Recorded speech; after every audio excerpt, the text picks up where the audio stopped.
Alright, so here we have F-Zero for the Super Nintendo. This is another wonderful Super Nintendo game. Now, this game's probably one of my favorites too.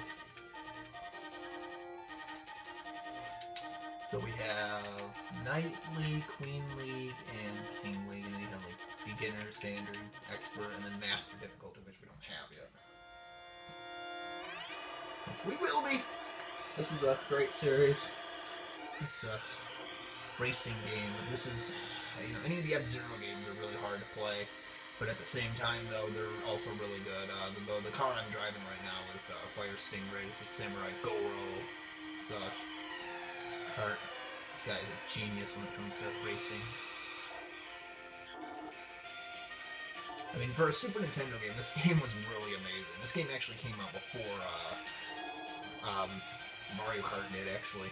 And if you ask me, I honestly think this series is even better than Mario Kart because of like the difficulty. And this is made by Nintendo themselves, so you know what's really interesting is anybody that tells you Nintendo games are not hard, well, you'd be surprised. They probably haven't played these games all the way through yet. Because these games on Master difficulty are just insane. I mean, you can get this game for like $5, and it's worth that price. Like, I mean, like literally, the game just, it does not look the same. Like, literally, it does not look the same when you play this game. I mean, like, this game just does not compare to, like, Mario Kart. Like, I mean, Mario Kart's Mario Kart, but this game is better and cheaper than Mario Kart will ever be. I'll never understand why some games are as expensive as they are, but then again, you know, looking at F-Zero. As you see, there's a ranking system. You have to qualify for each lap. You don't want anybody to pass you too much, otherwise you'll lose. And you don't qualify within a race. You know, this game does it better than Mario Kart does. It's pretty cool, pretty clever.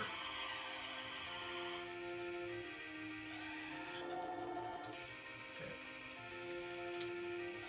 Last lap. All right, here we go.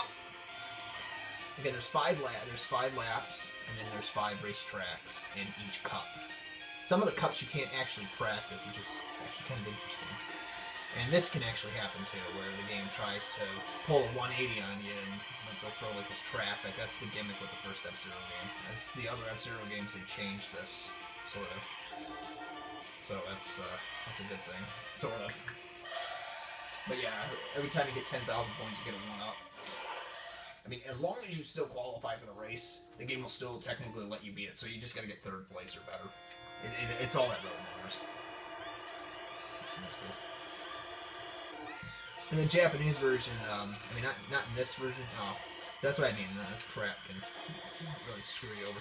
But anyways, you know, all the cups and all that, all the racers, they give you a run for their money. This is the first game that actually had Captain Falcon, you know, as you can see right there is Captain Falcon. Just push him out of the way. But yeah, you know. High score doesn't really keep track either. It's just, the race, you know, compared to the rest of the series, the way this works, they didn't really, the people that made this game, there's actually there's 15 tracks total, 8 of them which you cannot race. You have practice, so there's like 7 of them technically you cannot practice. There's or 8 of them, sorry. 7 of them which are there's 5 from the Knight class, all 5 of them are there. Then there's 1 from the Queen class, and then there's the League, sorry, and then there's 1 from the King class.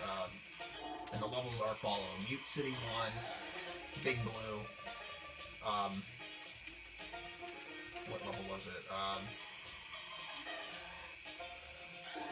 There's Sand Ocean, Deathwind 1, and then there's Silence, and then there's Port Town 2, which is in the King League, and then the Queen League there was White Land 1, which you could practice. The ones that aren't in the race, the ones that you can't race on, are Mute City 2, or in practice mode. You can't do Mute City 2,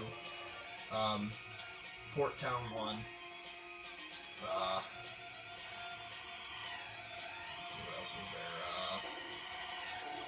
You can't do Deathwind 2, you can't do Firefield, you can't do Red Canyon 1 and 2, if I haven't already said that, and you definitely can't do Whiteland 2. And you can do Mute City 3. So yeah, we're doing beginner's mode. I don't think the game keeps track of you beating the games on these difficulties. I think you just have to be expert mode once, and then you unlock master difficulty. From what I understand, I think that's just how it works. Because I've done it many times, but